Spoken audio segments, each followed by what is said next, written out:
I think because I was authentically just plopped on TV without a stylist, without hair and makeup, just go figure it out. The community embraced that and they loved that authentic person. I think the early viewers came in because it was like, you have got to see this lady they put on TV. Hi there, and welcome to the show. I'm Michaela Pereira. Thank you for tuning in. So we all became pretty familiar with a certain word thanks to the pandemic. Pivot. Yep. My next guest today, she calls herself the queen of the pivot. In fact, in this space of adjusting to her new normal, my guest today discovered that finding her authentic voice isn't always the popular thing to do. Please welcome a multi-hyphenate, comedian, actor, comedy writer, newscaster, sportscaster, Eunice Elliott. Hey girl, hey, how are you? Hey girl, hey, I'm wonderful according to you. I always love to be introduced because it reminds me that I'm more than a dog wrangler. So it's very exciting. Thank you. You were wrangling dogs before you jumped on the Wrangling show. dogs right before. Is probably the most relatable thing that you have said already. Life as a dog parent is a whole thing. So life is currently for you in Birmingham, Alabama. It is. I am currently in Birmingham, sort of my hometown. I'm actually from a place called Bessemer, which is about 15 minutes west of Birmingham. More people are familiar with Birmingham. So I live in Birmingham now. Home is Bessemer. I spent the last year in Los Angeles, but yes, I am right now for the recording of this in Birmingham, Alabama. Is Los Angeles a thing in your rear view? You came to Los Angeles like many do, right? To pursue your career, to pursue comedy, pursue acting. What happened? Was it not for you? Did you not love it here? You know what? So I used to go to Los Angeles quite a bit in my former life as a sports publicist.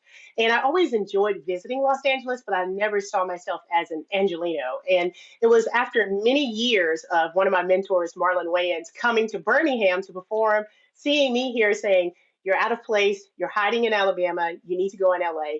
And I resisted that call for about 7 years. And then I finally just took that leap last year and I stayed for about 13 months. So it's not that LA isn't for me. I think I will have to be in LA at some point. Right now, I just decided to come home, regroup, retool, reset so I can really take LA. Doesn't it feel as though we live in a time where you can do that, right? Yes. You can be based where you are. Airplanes go two directions. You can get on a There you flight go. in LA for all the hmm meetings and all the shows, etc. Exactly. And, I'm fortunate that I have a home in Birmingham. So I had somewhere to go back to. I think a lot of times people get stuck in LA because they go out there for the dream. Sometimes ego or pride keeps people from doing that reboot, doing that pivot. And I cannot be more excited to have a space to call home to actually.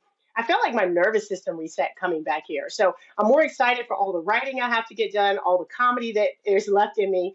I'm more excited for it coming from a full cup. That is such an important point to make because I think that we allow ourselves to get depleted and nothing kills creativity than when your battery is on empty. Yeah. And it's hard for your battery not to be on empty in the context of going on a lot of auditions and being told no or not getting the audition or not getting an agent. There's so many ebbs and flows in entertainment. Everyone knows that. And you sign up for it. But if you're never refilling that cup and refilling it with like love and validation and support, it can really be hard to maintain. And I think sometimes some people cross that line of demarcation from hustling and chasing a dream to just mid-grade depression, which is kind of a vibration in the air. I want to know more about how you came to have that level of self-awareness and wisdom. To know, because I think conventional wisdom is you go for broke in pursuing your dream. You move, you make sacrifices, you leave family, you do that, you get in the hustle, you get in the grind, and you do it until you make it or break it, right? But you actually said, no, this doesn't fit. This doesn't feel right, and this doesn't fit. Have you always been that way, Eunice? I have. I've always been that way. I've always had really cool jobs and opportunities, and I've quit all of them at some point. And it basically comes down to, okay, I did it. And I do things that I enjoy. I have this odd concept that I should be happy. I And think that's I think the that is thing. the most important thing. People get conditioned into this grin and bear it mindset. And that might be a job, it might be a relationship, it might be a neighborhood, it could be a friendship. Well, that's just how it is. And I've just never been a that's just how it is kind of person. I've always been like, well, is this serving me the best? And am I my best self in this situation? And I love great adventures. And so probably it probably lends itself to my short attention span. But once I've accomplished the thing that I was curious about, I get curious about something new. And so that means I have to release that thing to chase the next. So let's rewind the clock a bit. After Okay. college, you did what? A week after graduating from the University of Alabama, I moved to Bristol, Connecticut, I which know I what's in remember. Bristol. Anybody that's a sports fan knows exactly what is in Bristol, Connecticut. There are four Yes, letters, ESPN. the worldwide leader in sports. And so that was my first job out of college. I started out in public relations. I worked in the athletic public relations office as a student. And I remember one of the first jobs they gave me when I got to ESPN was they gave me a stack of papers. And my supervisor said, these are all the people that applied for this position. And they gave them to me to shred. And I think it was supposed to like give me this, I don't know, this gravitas of how serious it was that I had the job. I wanted to call every one of them and say, guess what I'm doing? I'm shredding your resume. The best part of working at ESPN, and I worked there at a time where it was Stu Scott, Dan Patrick, Kenny Mayne, Rich Eisen, really big names. That was a gift to be able to have that relationship and for it to be your first job out of college. It's a high pressure job where attention to detail is very critical. And I think no matter what anyone does after ESPN, it probably feels a little bit easier. Well, and also, by the way, it doesn't look bad on your resume. But then you went in another direction, and I'm going to kind of keep you moving in the interest of time. You went from there to, The Tennessee Titans in the NFL. so you did sports casting, you did coverage, sports coverage for a long time. Is sports is obviously from a girl from Alabama. This is in your blood. Yes and no. So I didn't grow up a sports girl until I started liking boys.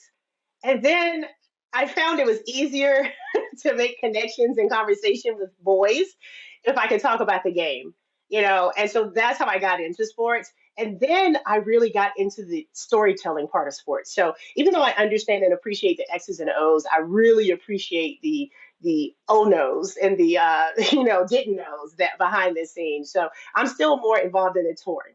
The story behind the game, the story behind the athlete. It's to me, I think those are some of the most powerful, the most powerful moments are some of those stories. And sports gets that now. So the question is, how did comedy come into your world, or has comedy always been a part of who you are?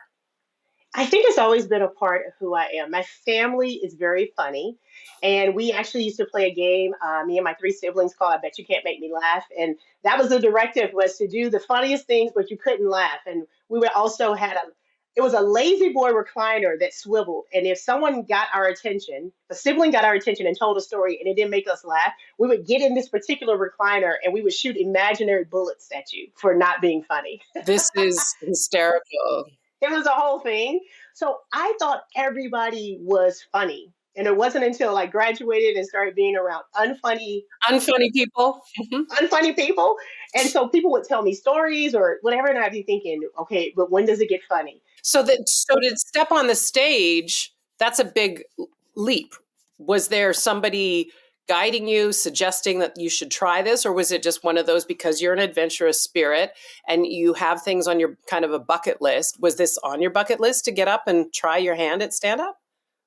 No, I don't. Well, first of all, I don't think I have a bucket list. And I've been thinking about getting one, but I think most of the things that I would list are probably already in my rearview mirror. So I don't have anything that I feel like I have to do or want to do. I can tell you that. I don't have a list. And people always say, "Oh, that's on my bucket list." I don't have one.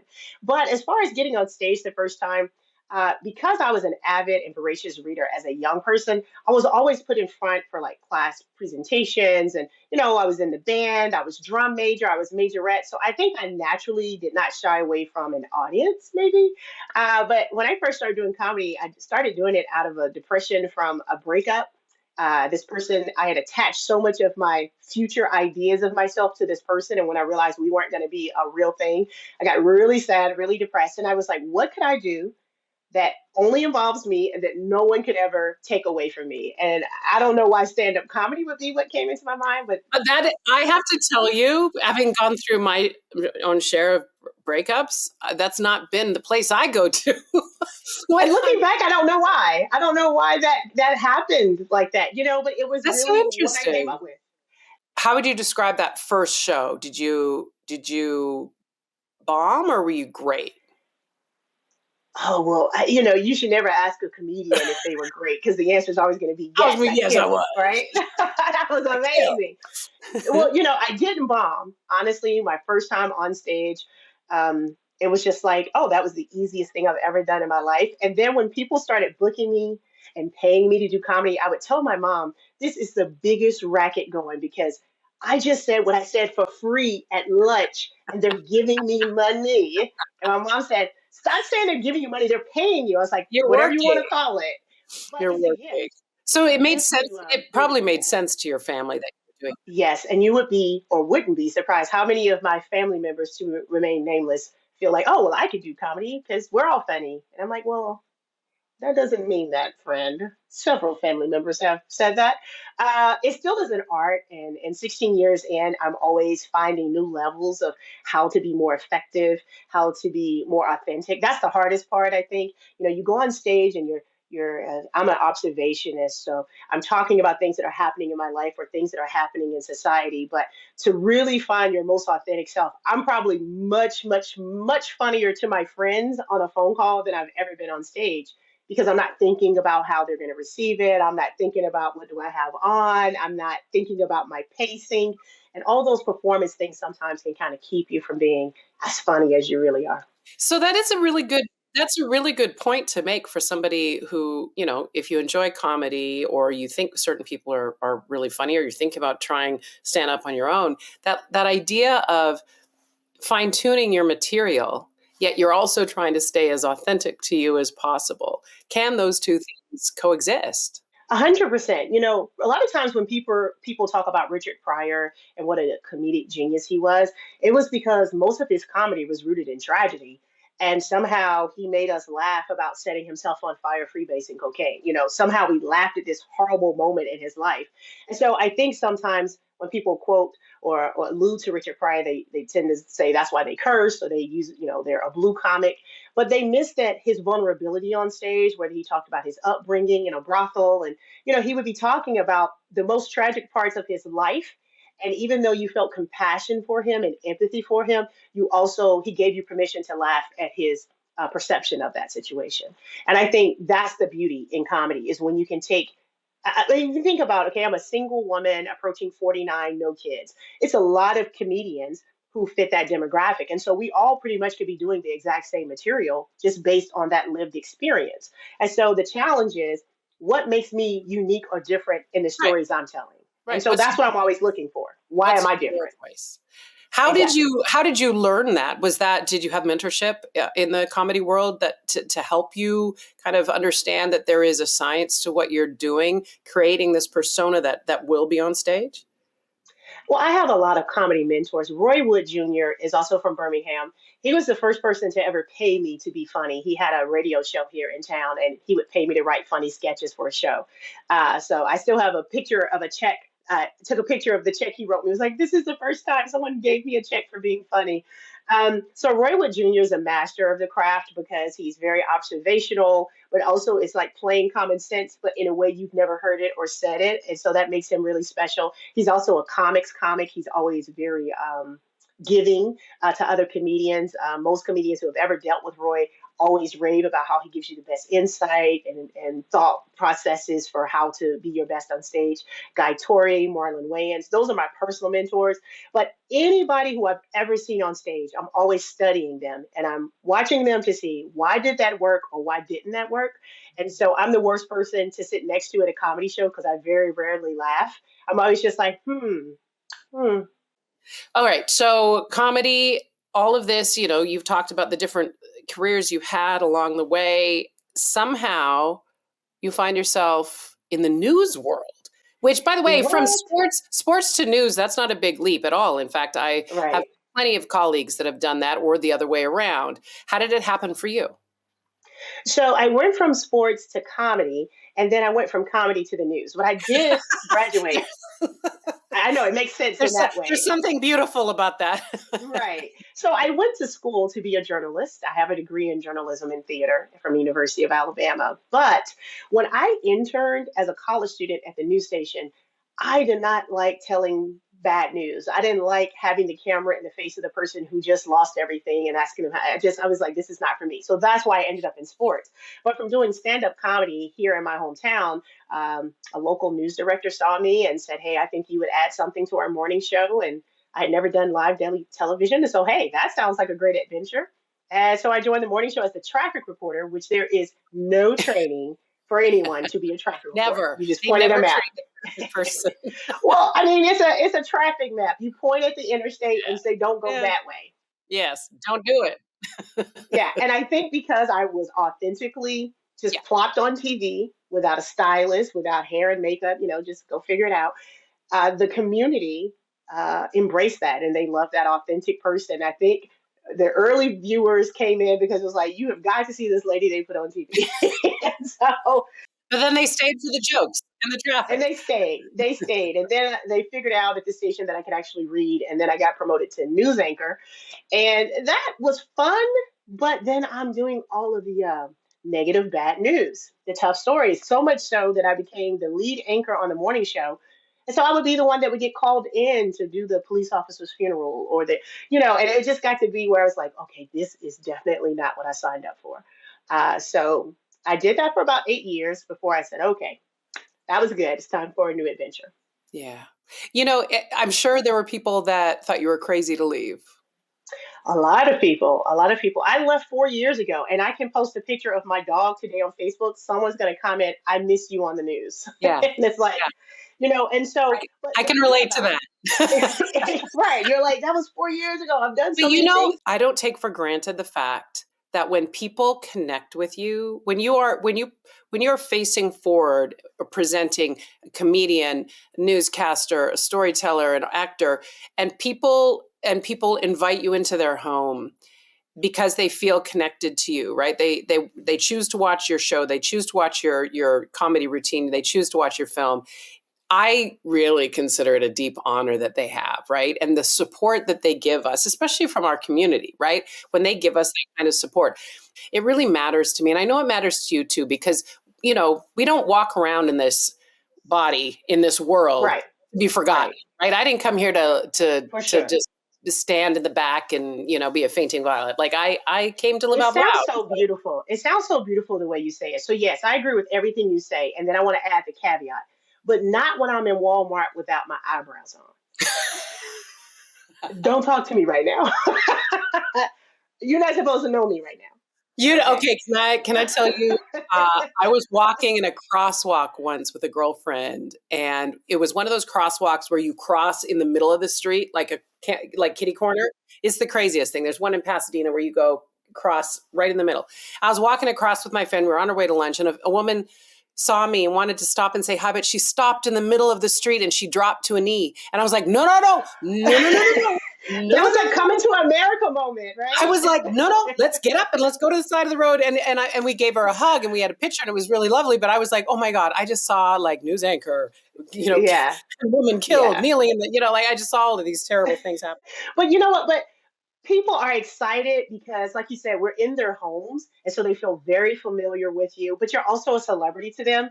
And I think the best part of that for me was that I got to do it in my hometown when my grandma was still alive. She got to watch me be on TV and brag to her friends. So that was the absolute best part of having that job for sure. Okay, so what comes next for Eunice Elliott? You've got lots of things cooking. You're doing all sorts of stuff in comedy. Are there things, you don't have a bucket list, are there things that you're like, that could be kind of fun? That could be kind of fun. Or do you let them kind of surprise you as you're walking along this path in life?